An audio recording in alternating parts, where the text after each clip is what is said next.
Disclaimer. I understand that the information that I've researched might be missing some additional info, but there's a comments section for a reason. If you think I've missed some information, please educate me in the comments. Let's start the video. Many countries around the world today have their history in video game development since the dawn of video games during the 1970s. The first was in America with the rise of Atari and their home computer console, then Japan following suit with the rise of Nintendo in the video game console era, following the video game crash of 1983, which led to the demand for better quality games that would have a major impact in the gaming industry as we know it today. And more recently with the advent of games made in China, such as Genshin Impact and Zenless Zone Zero. However, for this video, I want to take a dive into the history of a certain country's gaming industry that I feel like hasn't been discussed as much as the gaming industries in America, Japan, and Eastern European countries like Russia, Poland, Ukraine, and many others. So, let's talk about the history of the video game industry in Denmark.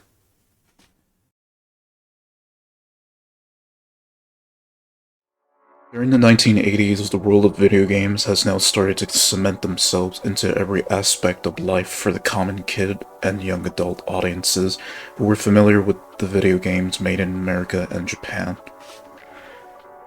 For Denmark, its video game industry would begin in the year 1986, when a game development company called Line began making games based on space fighter and fantasy games, which were very popular at the time.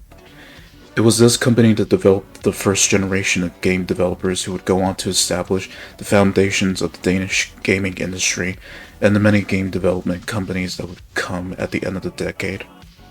In 1987, Starvision International was founded and became the first game development company to be a publisher of their games. With the help of Silver Rock Productions, which would later become ITE, they've created their first game series titled Oswald of the Ice Flows on the newly established TV2 channel in 1988. Oswald was a character that people were able to control at home with their touch-tone telephones, which was received by a modem on the other end of the telephone line, which allowed the player to control the character on the screen when they called into the TV program that featured the game. This kind of technology at the time was revolutionary, since a person was able to control a character from their phones long before the advent of smartphones that started to experiment with mobile games around the late 1990s. It wasn't until the advent of the touchscreen smartphone, which Apple debuted in 2007, where mobile games would start to have a foundation for gameplay and a market to download them from. Oswald became the first popular game series and character that was well known in Denmark by the end of the 1980s. These early games were known to be played on a game show because of characters like Oswald. Later this would change as there was another popular character who would go on to be one of the most popular characters in the history of Danish gaming that became a well-recognized character at a global level beyond Denmark after the decade. With that in mind, let's discuss the 1990s.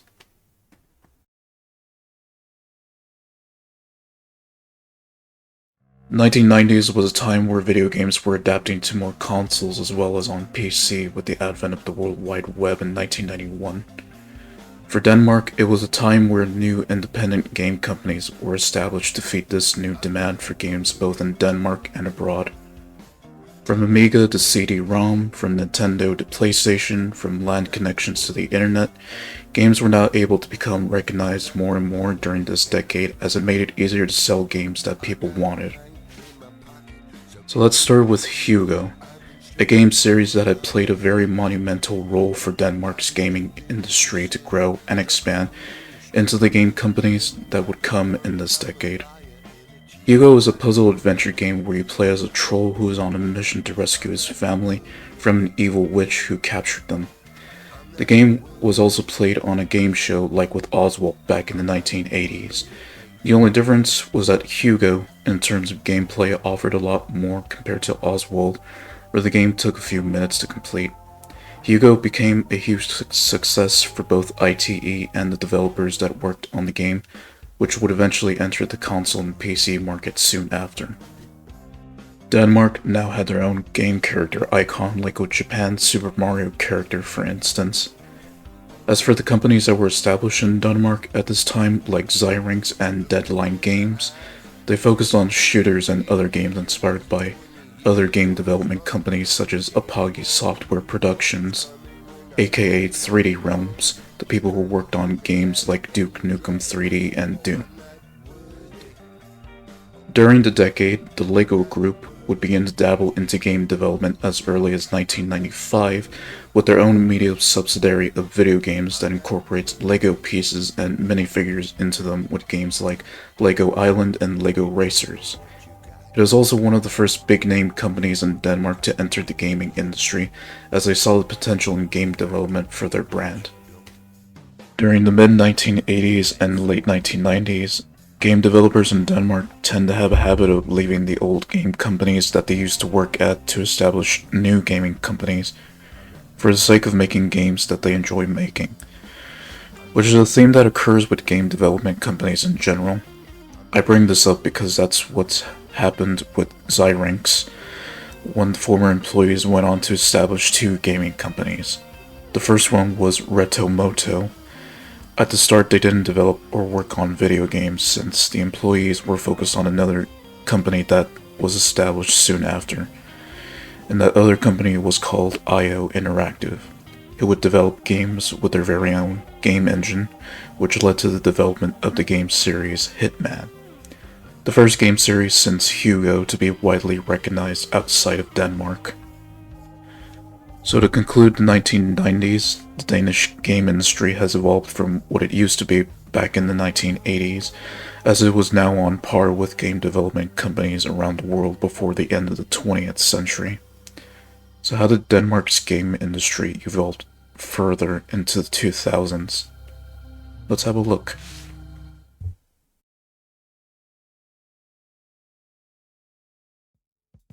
A new century has dawned, and the solidified Danish gaming industry got to work on developing new games for both consoles and PC. It was also around the time when Steam was founded by Valve, which became one of the hubs of different games and software that changed the way how games were purchased and distributed. At the time, no Danish game development company was interested in publishing their games onto Steam until the mid-2010s. Copenhagen, the capital of Denmark. In terms of gaming, it has become the largest game development city in the country based on the amount of game development companies that have decided to establish themselves there since it became a common place for game devs to work at. There are other game development companies who have established themselves outside of Copenhagen, like with Line, who established themselves in Slangerup, and the Free Civ project in Aarhus. Based on the locations that these game companies choose to establish themselves, it seems like Copenhagen is the most common place to find them. Possibly because of the previous game companies establishing themselves in the capital of the country. During the 2000s, game devs wanted to focus on making games with an approach to art and/or puzzle-style gameplay, along with creating more AAA titles into the mix. Flash-style games were introduced around the mid-1990s as a way for indie game developers to make their own games on their own time, which would help with the dawn of websites like Kilu and other free game websites such as Cool Math Games and Newgrounds, which hosted a bunch of small games that people can play on demand. Before the end of the decade, the mobile games market in Denmark would see the development of mobile games for the new touchscreen smartphones that made their debut in 2007 when Apple introduced the iPhone, the world's first touchscreen smartphone. But it would take a few years for the first mobile game in Denmark to be released globally. So with that in mind, let's head to the 2010s.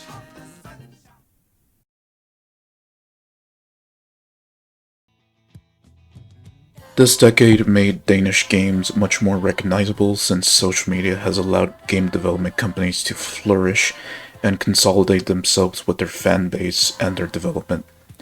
It was also during the 2010s that social media platforms like Twitter, Instagram, Discord, etc.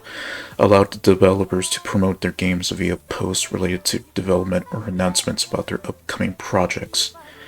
Examples such as Ghost Ship Games, Beta Dwarf, and Gears for Breakfast interact with their fanbase a lot, which leads to a direct form of trust that was built among the players and the developers from their early days of development to what they are now. A type of trust that was rarely seen as often before the dawn of social media. The closest to that was the early days of the World Wide Web in terms of forums and articles. Unlike the previous decades, the social media era would allow for any independent Danish game developer like Grinsoft, for example, to really work as independently as possible because of crowdfunding sites like Patreon and Kickstarter, which made it possible to work independently and full-time on a game that they are passionate about. Anyone with an idea for a game or whatever can start up a funding page, and it would allow the developer to do what they want as they are receiving support from their followers. And now for the games developed in this decade. A bunch of them would eventually land onto Steam, but they were also being released on consoles and mobile phones as well. But eventually most of the Danish game devs would primarily publish their games onto Steam specifically, since it was the most common and popular place for all types of games to be published up to that point. Games like Deep Rock Galactic, the Hitman series, Ahead in Time, and many other games made in Denmark would be recognized more and more on the platform with the help of social media sites like YouTube and Twitch, which helped further promote the games.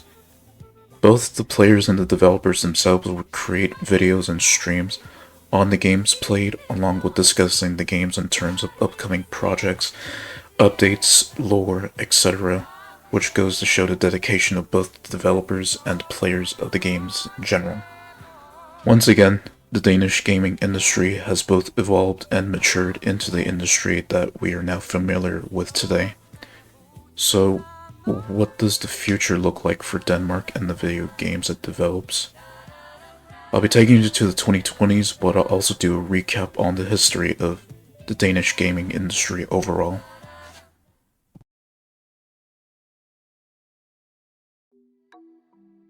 A recap of all 4 decades that I've mentioned in this video. The 1980s showed Denmark developing the first video games to be played on television. The 1990s showed off the developing game industry of Denmark, as most companies would be founded around Copenhagen and publish games on a global scale to both consoles and PC. The 2000s ushered in a period of artistic and puzzle type games, which would shape Danish games into the next stage of development. The 2010s would radically change the way how Danish games are promoted and bought thanks to YouTube, Twitch, Twitter, and other related social media platforms of the decade. So now we are in the 2020s. Nowadays, there's a Danish game available to all ages, mostly young to mature rated ones. So what happens next? Will we see more Danish developers attempt something outside of the meta, or what is commonly popular? Will we see more games that are more on the mature side of things, both dramatic and sexy? Only time will tell, and whatever type of games these future Danish game devs and companies will decide to make. This video essay was a passion project that I've been working on for months because it is a topic that I believe has been explored and explained as much on YouTube, considering the many documentaries about games and stuff from other countries. But there you have it, the history of the Danish gaming industry as whole as I can make it in one video. Thanks for watching.